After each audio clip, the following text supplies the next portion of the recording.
समुद्र के नीचे क्या है।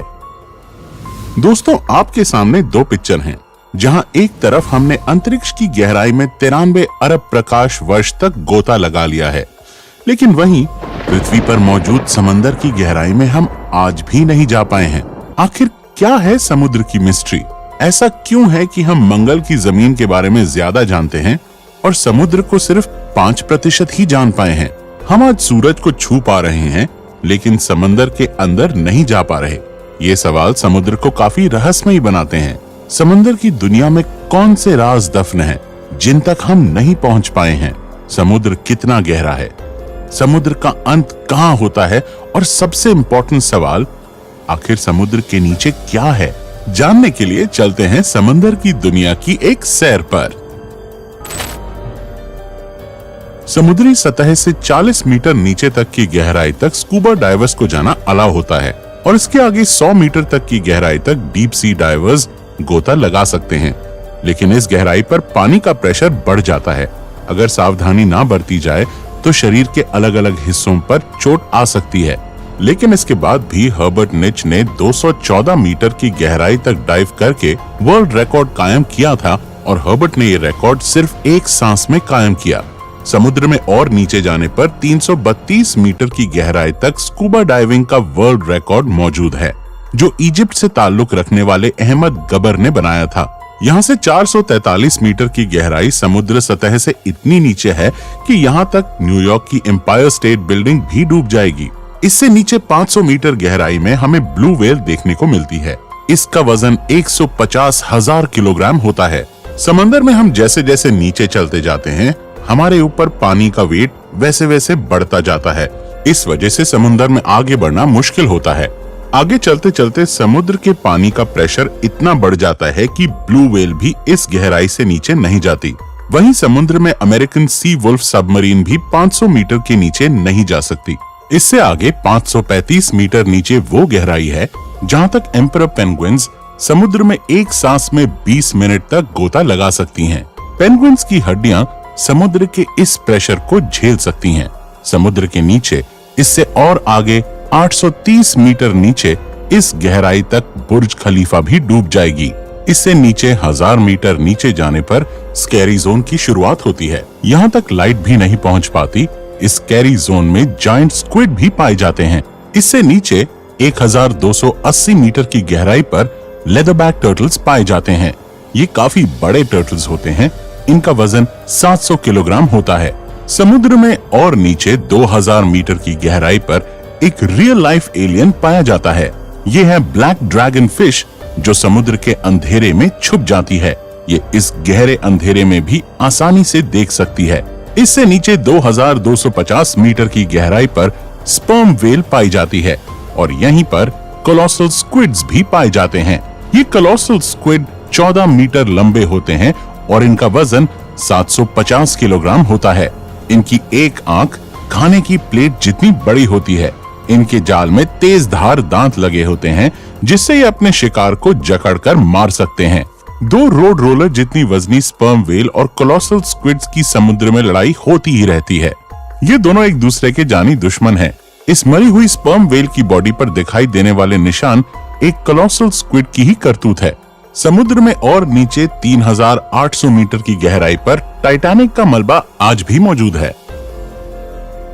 और आगे 4000 मीटर नीचे समुद्र में वो हिस्सा शुरू हो जाता है जिसे अबिसल जोन कहा जाता है। यहाँ फिन टूथ वाइपर फिश और एंगलर फिश जैसे जीव मौजूद हैं। पानी के अंधेरे में एंगलर फिश को नेचर ने एक ऐसी टॉर्च दी है जिससे वो आसानी से अंधेरे में देख सकती है। वहाँ अंधेरे में रहने वाले बाकी सभी जीवों के शरीर में भी लाइट पैदा होती है, जिसे बायोल्यूमिनेसेंस कहा जाता है, और ये लाइट इंफ्रारेड होती है, जिसे हम नहीं देख सकते। आगे 4781 मीटर की गहराई तक वर्ल्ड वॉर 2 में क्रैश होने वाले बैटलशिप का मलबा आज भी मौजूद है। समुद्र के नीचे क्या है इसे जानने के लिए हमें और आगे जाना पड़ेगा। और आगे 6000 मीटर नीचे की गहराई पर समुद्र का ऐसा हिस्सा शुरू हो जाता है जिसे हडल जोन कहा जाता है। यहाँ वाटर प्रेशर एक इंसान पर जंबो जेट रखने जितना होता है। इससे 6500 मीटर की गहराई तक यूएस नेवी की रिसर्च सबमरीन ही जा सकती है जिसे DSV एल्विन कहा जाता है, और ये वही सबमरीन है जिसने टाइटैनिक को खोजा था।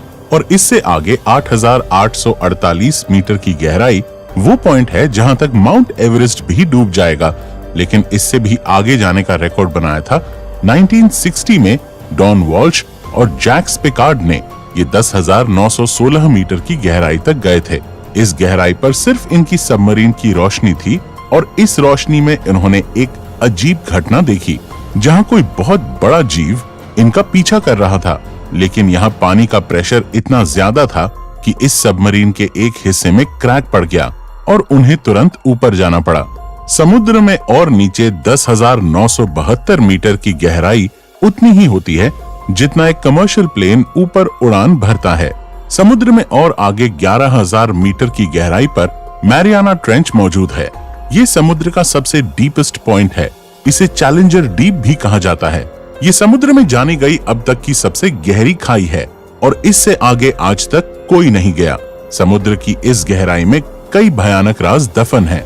जब एक बार एक अंडर वाटर टेस्ट व्हीकल को यहाँ पर 11 किलोमीटर नीचे भेजा गया, तो उस व्हीकल को किसी पावरफुल जीव ने काफी मजबूती से पकड़ लिया था, और काफी जोर लगाने पर भी इसे लोग नहीं छुड़ा पाए। पर कुछ देर बाद उस भयानक जीव ने इसे छोड़ दिया। लेकिन जब इस व्हीकल को ऊपर लाया गया, तो इस पर लगे निशान देखकर रिसर्चर्स के होश उड़ गए, क्योंकि ये निशान किसी और के नहीं बल्कि दुनिया की सबसे बड़ी शार्क मेगालोडन के थे। माना जाता है कि समुद्र की गहराइयों में कुछ भयंकर जीव आज भी मौजूद हैं, जिन्हें हम नहीं खोज पाए हैं।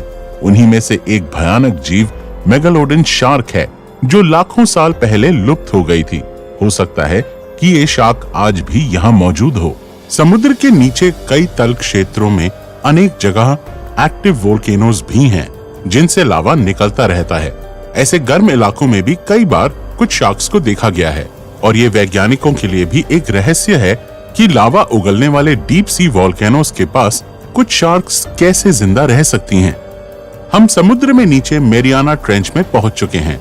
ये अब तक एक्सप्लोर किया गया समुद्र का सबसे डीपेस्ट पॉइंट है, जिससे आगे तक कोई नहीं जा पाया है। अभी तक हमने समुद्र के 5% हिस्से को ही जाना है, पर एक सवाल अभी तक बना हुआ है कि आखिर समुद्र के नीचे क्या है। अगर आप सोच रहे हैं कि समंदर के नीचे कोई विलुप्त सभ्यता, विलुप्त शहर या सोने चांदी के सिक्के मिल सकते हैं, तो आप गलत हैं। असल में समुद्र के नीचे क्या है, ये जानने के लिए हमें पृथ्वी की संरचना को समझना होगा। पृथ्वी की संरचना में कई लेयर्स हैं, जिसमें सबसे ऊपर की लेयर को क्रस्ट कहा जाता है, जिसमें हम, आप और सभी जीव जंतु रहते हैं। इस लेयर की मोटाई 5 से 10 किलोमीटर है। इसके बाद मैंटल की लेयर शुरू हो जाती है। क्रस्ट की 1 किलोमीटर की गहराई में नेचुरल ऑयल जैसे संसाधन पाए जाते हैं। पृथ्वी के इतिहास में जब एक बार समुद्री जीव खत्म हो गए थे, तो समुद्र की तल क्षेत्र में उनकी डेड बॉडीज लाखों साल तक डिकम्पोज होकर नेचुरल ऑयल में तब्दील हो गई थी। लेकिन समंदर के नीचे सिर्फ नेचुरल ऑयल है, ऐसा कहना सही नहीं होगा, क्योंकि समुद्र के नीचे कुछ और भी है। आपको ये सोचकर अजीब लगेगा कि समुद्र के नीचे नदियां कैसे हो सकती हैं। समुद्र के नीचे क्या है, इस रहस्य को जानने के लिए वैज्ञानिक काफी समय से रिसर्च कर रहे थे, और वैज्ञानिकों ने मेक्सिको के समुद्र के नीचे एक नदी की खोज की। रिसर्चर्स ने इसका नाम सिनोट एंजेलिटा रखा। ये नदी कई जगह समुद्र के नीचे 115 फीट तक भी बहती है, लेकिन इस नदी का पानी पीने लायक नहीं बल्कि खारा है। इसी नदी की तरह ब्लैक सी के नीचे भी दुनिया की 6ठी सबसे बड़ी नदी मिली थी, जो समुद्र में 100 फीट नीचे बहती है। इस नदी की रफ्तार 6 किलोमीटर प्रति घंटा है। वैज्ञानिकों के अनुसार सालों साल से मौजूद इस पानी को सूरज की रोशनी और समुद्र की लहरों की वजह से गति मिलती है, जिस वजह से ऐसी नदी बहती है। समुद्र के नीचे नदी कैसे बह सकती है, ये जानने के लिए वैज्ञानिक खोज करने लगे, तो पता चला कि समुद्र के नीचे नदी बहने के लिए धरती का घूमना, समुद्र के पानी का घनत्व यानी डेंसिटी और टेम्परेचर जिम्मेदार होता है। समुद्र में सूरज की रोशनी सब जगह अलग अलग टेम्परेचर क्रिएट करती है, और साथ ही पृथ्वी के लगातार रोटेशन की वजह से समुद्री सतह पर छोटी छोटी वाटर करंट्स पैदा होती हैं, जिस वजह से समुद्र के नीचे भी नदी बहने लगती है। समुद्र के नीचे इस तरह पैदा होने वाली सबसे बड़ी नदी को गल्फ स्ट्रीम या गल्फ धारा के नाम से जाना जाता है। ये नदी इतनी बड़ी है कि अगर दुनिया की सभी नदियों का पानी भी मिला दिया जाए तो भी ये इस नदी के पानी से कम होगा। इस धारा में घूमने वाले पानी को अंतरिक्ष में मौजूद सैटेलाइट से भी आसानी से देखा जा सकता है। दोस्तों, समुद्र के नीचे क्या है, इसके कुछ रहस्य समुद्र के बाकी 95% हिस्से में दफन हैं। और हम जानते हैं कि हमने अब तक समुद्र के सिर्फ 5% हिस्से को एक्सप्लोर किया है। ऐसे में समंदर की दुनिया हमारे लिए हमेशा रहस्यमयी ही बनी रहेगी। साइंटिस्ट्स के अनुसार समुद्र के नीचे की दुनिया में कई नए विचित्र जीव प्रजाति भी मौजूद हो सकते हैं, जैसे कि जायंट ट्यूब वर्म्स और वैम्पायर स्क्विड। इसके अलावा समुद्र के नीचे कई नए ऑयल रिसोर्सेज, मिनरल्स वगैरह भी मौजूद हो सकते हैं जो हमें इकोनॉमिकली स्ट्रॉन्ग बना सकते हैं। साथ ही समुद्र की दुनिया में हो सकता है कि कुछ प्राचीन सिविलाइजेशंस के सबूत भी मौजूद हों जो अब तक हमारे नोटिस में ही ना आए हों। ऐसे में आपको क्या लगता है कि समुद्र के नीचे बाकी बचे इस 95% हिस्से में क्या हो सकता है? कमेंट्स में हमें जरूर बताइएगा। मैं मिलता हूं आपसे किसी अगले वीडियो में। तब तक keep watching our videos and keep exploring.